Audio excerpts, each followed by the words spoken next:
Olá, pessoal, muito boa noite a todos, sejam todos muito bem-vindos a mais um programa Clinicando e Raciocinando.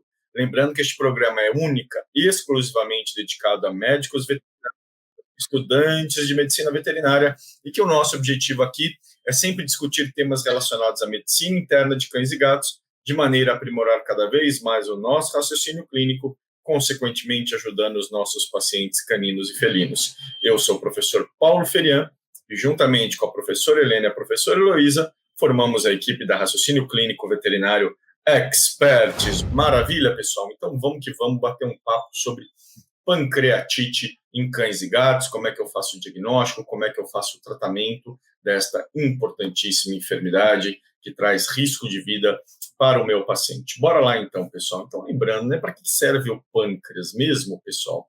O pâncreas tem uma porção endócrina e uma porção exócrina. Na sua porção endócrina, ele tem células alfa, células beta, células delta, células PP, que produzem, então, glucagon, insulina, peptídeo pancreático, somatostatina, uma série de substâncias extremamente importantes para o bom funcionamento do organismo, mas evidentemente que a vedete aí da fisiologia pancreática é a insulina, tão importante aí no controle glicêmico, no metabolismo de carboidratos, no metabolismo de proteínas, uma série de funções anabólicas fundamentais para o nosso organismo. Mas o pâncreas, na sua maioria, não é endócrino, ele é exócrino. Mais de 90% do pâncreas é composto por ácidos, né, pessoal, que produzem enzimas digestivas, que produzem amilases, lipases, proteases, chamado aí genericamente de suco pancreático, responsáveis aí pela digestão, pela quebra de boa parte dos alimentos que chegam no intestino delgado. Essas enzimas digestivas, elas são mobilizadas, como por exemplo o tripsinogênio, até o intestino, onde elas vão ter a sua ação para fazer a quebra, proteínas, gorduras, carboidratos, dependendo aí da enzima que a gente estiver falando. Então, grosso modo, principalmente, são essas as funções do pâncreas. Digestão e a função endócrina, aí principalmente da insulina e do glucagon. Agora vamos falar propriamente de pancreatite. Bom, como o próprio nome diz, é intuitivo, é um processo inflamatório que afeta o pâncreas. Na literatura vocês vão ver dois conceitos, a pancreatite aguda e a pancreatite crônica.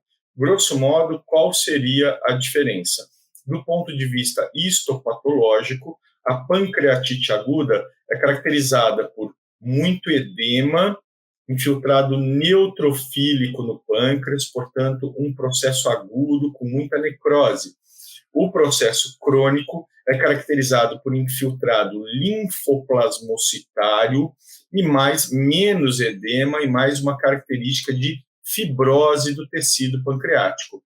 Do ponto de vista clínico, essa diferenciação não vai ter importância para a gente poder medicar, para a gente poder fazer as condutas do nosso paciente. Tem algumas diferenças em termos de diagnóstico, porque a sensibilidade é um pouco perdida pelos exames quando a gente está falando de pancreatite crônica, ou seja, é mais difícil um pouco de diagnosticar, mas lá do ponto de vista clínico, você não vai fazer o diagnóstico diferencial entre pancreatite aguda ou crônica, porque isso vai mudar de forma importante a sua conduta. E qual que é a causa da pancreatite? Já vou adiantar aqui, não é bacteriana, não é um evento séptico. Quando a gente falar daqui a pouco de tratamento, a gente vai ver então que não é necessário o uso de antibiótico, a menos que você tenha uma morbidade bacteriana subjacente, um evento séptico, algo que justifique de fato o uso. De maneira geral, a pancreatite não justifica o uso de antibiótico. Mas o que acontece com esse pâncreas? Pessoal, de forma geral, as enzimas digestivas que a gente comentou anteriormente, amilases, lipases e proteases, elas são ativadas dentro do intestino delgado. Então, por exemplo, o tripsinogênio produzido pelo pâncreas na forma de zimogênios, ele é, então, mobilizado até o intestino delgado, e lá no intestino delgado, sob a ação da enteroquinase, ele vai ser ativado em tripsina. E ele mesmo vai ativar uma série de outras enzimas pancreáticas, numa reação em cadeia, em cascata. Mas se ela for ativada dentro do tecido pancreático, danou-se. Por quê? Porque ela vai digerir o pâncreas. E basicamente é isso que acontece. E não se sabe por que isso acontece.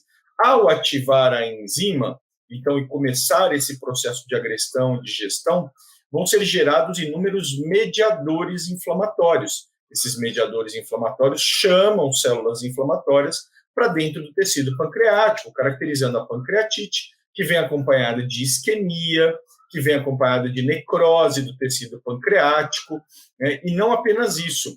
Esses mediadores inflamatórios, eles caem na circulação e geram uma síndrome de resposta inflamatória sistêmica.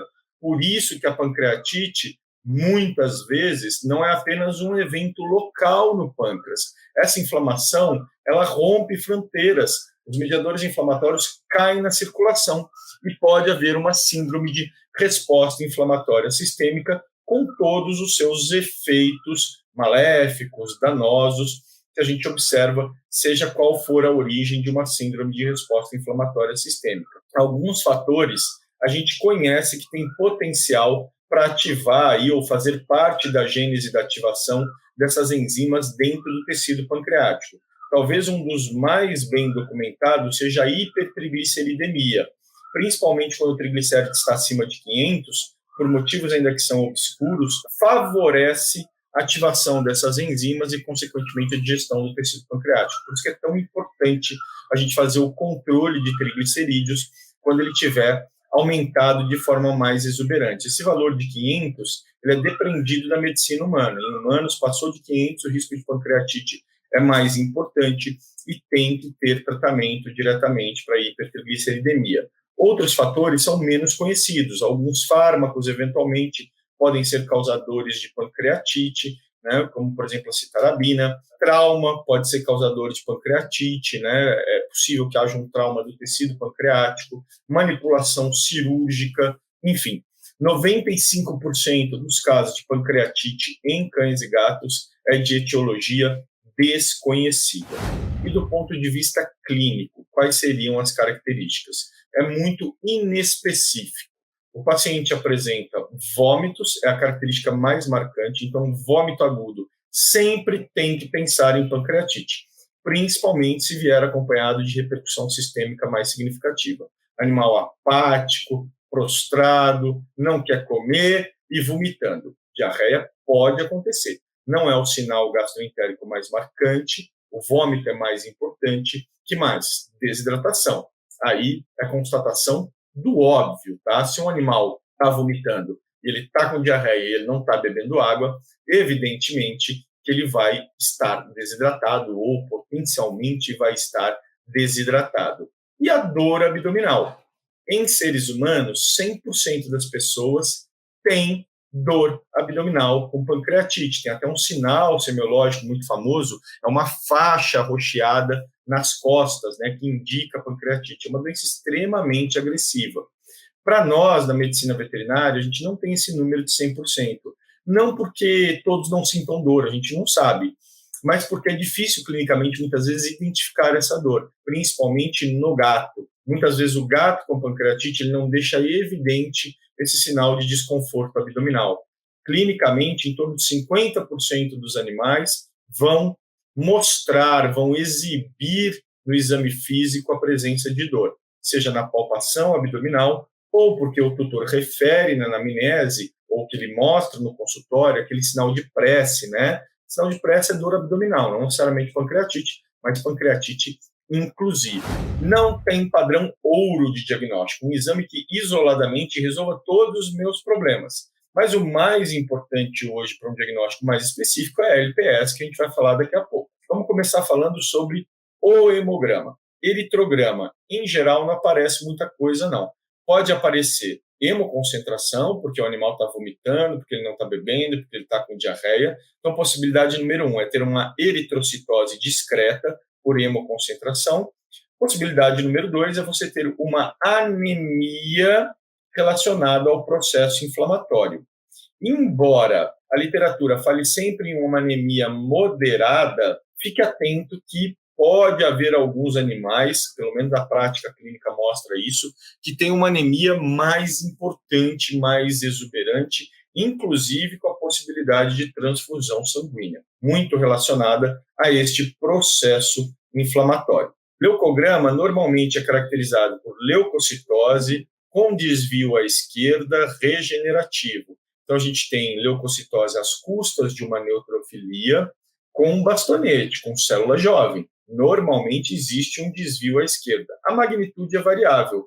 Às vezes uma leucocitose leve, mas às vezes uma leucocitose bem exuberante. 40, 45 mil leucócitos com bastante bastonete. Em torno de 59, 60% dos animais aparecem com trombocitopenia. Não são trombocitopenias graves, trombocitopenias moderadas, 80, 90, cento e poucos mil. A causa exata não é conhecida, mas suspeita-se que seja em função de enzimas proteolíticas, liberadas nesse processo inflamatório, que acabam destruindo plaquetas na circulação. Trombocitopenia é a alteração hematológica mais frequente no paciente com pancreatite. Mas ela é de alta magnitude, leva a sangramento? Não. Isso não é esperado. Se houver uma trombocitopenia exuberante, suspeite de outra coisa que não a pancreatite. E a bioquímica sérica ajuda? Pode ter um leve aumento de ALT e fosfatase alcalina. Por quê? Hepatopatia reativa, como a gente tem diversas outras respostas inflamatórias sistêmicas. Não vão ser aumentos exuberantes. A AFA, essa sim, está me corrigindo aqui, ela pode estar mais aumentada, porque um pâncreas muito inflamado, ele pode inclusive causar icterícia de forma pós-hepática, prejudicando o fluxo biliar. Já vi isso acontecer, mas não é a maioria dos casos. Tá? Então, pancreatite pode, inclusive, estar associada à doença da árvore biliar, como vocês mesmos chamaram a atenção no felino. A gente pode ter uma colangite, uma colangiohepatite associada, e aí sim a gente pode ter até de forma mais exuberante esse aumento. Então, atenção a isso, a doença casada ou até mesmo uma reatividade hepática em relação à inflamação pancreática. A azotemia acontece de forma pré-renal, pelo vômito, pela diarreia, pela desidratação, corrigindo com fluidoterapia volta ao normal, mas em síndrome de resposta inflamatória sistêmica, casos muito graves podem cursar com insuficiência renal aguda. E aí a gente vai ter um dano tubular isquêmico, necrose de células tubulares, levando à ira. Ah, mas isso é direto na pancreatite? Poxa, não, né? Não, mas pode acontecer. A gente tem que estar atento para todos os cenários. Então, a azotemia, maioria vai ser pré-renal, por desidratação, mas pode também haver azotemia de origem renal, por injúria renal aguda. Urinálise ajuda? Olha, o que a gente pode esperar de uma urinálise? Pouca coisa. Se houver azotemia, ela pode ser útil em diferenciar uma azotemia pré-renal de uma renal, porque na azotemia pré-renal, esperamos que a densidade urinária esteja hiperistenúrica, acima de 1,030 em cães e acima de 1,035 no paciente felino. Então, mais nesse sentido, outras alterações de urinálise não têm muita importância no diagnóstico da pancreatite. Líquido livre, pode ter? Pode, em geral, é de baixa monta, pequena magnitude ao redor do pâncreas. Se der para coletar, é um exudato asséptico. É uma grande dica de que isso é uma pancreatite. Pouca coisa, no cão principalmente, causa um exudato asséptico dentro da cavidade abdominal. No gato, a gente tem a peritonite felina ainda, que a gente pode considerar a PIF. No cão, bem menos coisas. Pancreatite é uma das principais. Mas e o diagnóstico específico? Como é que eu chego nele? Primeiro, pessoal, amilase e lipase. É interessante, pessoal, sinceramente, é um exame muito, muito pobre em termos de diagnóstico. Por quê? A amilase e a lipase geral, essa que a gente pede no bioquímico de rotina, ela é produzida também em outros tecidos, tá? Que não apenas o tecido pancreático. Então, ela é muito pouco específica e ela também peca em sensibilidade. Então, é um exame que deixa passar muitos animais com pancreatite e dá positivo em muitos animais que não estão com pancreatite. Então, na rotina, eu nem peço mais amilase e lipase, e isso, olha lá que eu estou falando de cão, hein? Para gato, é zero utilidade, tá? Os testes catalíticos nem devem ser realizados, tá? No cão, varia entre 30% e 70% a sensibilidade da amilase e entre 40% a 70% a sensibilidade da lipase, essa que a gente pede no exame bioquímico de rotina. O teste que a gente utiliza atualmente com maior sensibilidade e especificidade para o diagnóstico de pancreatite canina e felina é o LPS, é o teste de lipase pancreática específica. Como o próprio nome diz, ela é específica. Então, o pâncreas é que produz. Então, quando ela está aumentada, a chance de ser uma pancreatite é realmente enorme, pessoal. O teste de bancada, o SNAP, ele é muito bom para você descartar a pancreatite. Deu negativo? Provavelmente não é pancreatite, você vai focar em outras causas de vômito agudo. Deu positivo? O recomendado é confirmar com o SPEC, que é o exame de laboratório, que é aquele que vem o número, que aí ele é mais confirmatório. Ah, não tenho, não dá para fazer. Tudo bem, você baseia no SNAP, na clínica do animal, é suficiente? Eu acho que é bastante informação, pensando que algum tempo atrás nem isso a gente não tinha para poder fazer o diagnóstico, tá? Mas ele pode dar falsos positivos, tá? Por quê? O que é considerado zona cinza indefinido no teste que vai lá para o laboratório, ele é considerado positivo no SNAP. Então, por exemplo, 0 a 200 é negativo, 200 a 400 é suspeito, é indefinido. Acima de 400 é positivo. Isso aonde? No teste que vai lá para o laboratório. Você colheu o sangue e manda lá para o laboratório, vai vir um número. Acima de 400 é que é positivo. O SNAP, ele vai ler positivo de 200 para cima. Então, essa faixa de 200 a 400, ele vai dar positivo também. Então, pode dar falso positivo. E no gato, mesma coisa. Mesmo assim, é 100% definitivo a LPS?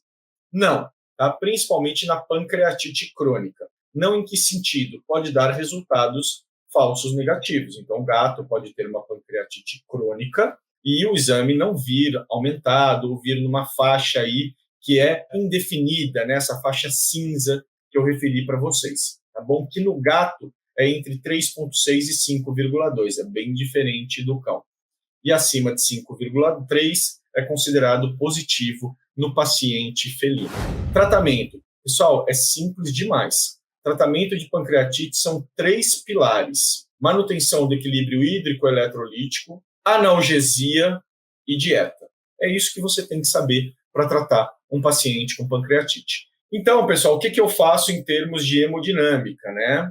Fluido cristalóide para corrigir a desidratação, para corrigir a azotemia, faço fluido de reposição, de manutenção, de perdas. Se for necessário, eu vou repor potássio, vou medir potássio, vou medir sódio, vou repor conforme a necessidade. Como eu falei para vocês, a anemia em geral não é grave, mas já vi casos que fugiram à regra e até a gente cogita eventualmente um processo transfusional, mas mais difícil disso acontecer. Manutenção de forma geral do status hemodinâmico do nosso paciente, beleza? Se houver síndrome de resposta inflamatória sistêmica com hipotensão grave, pode ser que seja necessário, além do volume, a utilização de vasopressores, né, para manutenção pressórica, para manutenção perfusional dos tecidos, que a gente viu que pode estar prejudicada. Para analgesia, a gente tem um universo aí à disposição, né, que vai desde analgésicos mais simples, como a dipirona, passando por opioides, né, como, por exemplo, metadona. O tramadol também intermediário ali em termos de analgesia, né, para gatos, buprenorfina, butorfanol. E o anti-inflamatório não usa? Não usa. AINE é contraindicado, tá, pelo risco aí, inclusive, de úlcera gástrica. E o corticoide? Não há nenhum elemento atualmente na literatura que dê subsídio ao uso do corticoide, tá? Que traga algum tipo de benefício. Inclusive, muitos de vocês perguntaram se ele poderia ser a causa da pancreatite, e isso ainda é discutível. Uma dieta com baixa gordura, principalmente, dieta low fat, tá muito extrapolado da medicina humana. A gente não tem ensaios clínicos claros sobre isso na medicina veterinária. Aquela história de nada por via oral não existe mais. O quão mais rápido controlar o vômito, e esse é outro conduta importante de tratamento, né? Então, utilizar antieméticos é importante para esse paciente. Assim que parar de vomitar, controlar, você começa com a dieta. Vai morrer paciente? Vai. Pancreatite é muito grave, tem um índice de mortalidade, tá? Mas é o melhor que a gente pode fazer por eles por enquanto. Beleza, então, pessoal, muito obrigado pela presença de todos. Beijão, até a próxima. Tchau, tchau.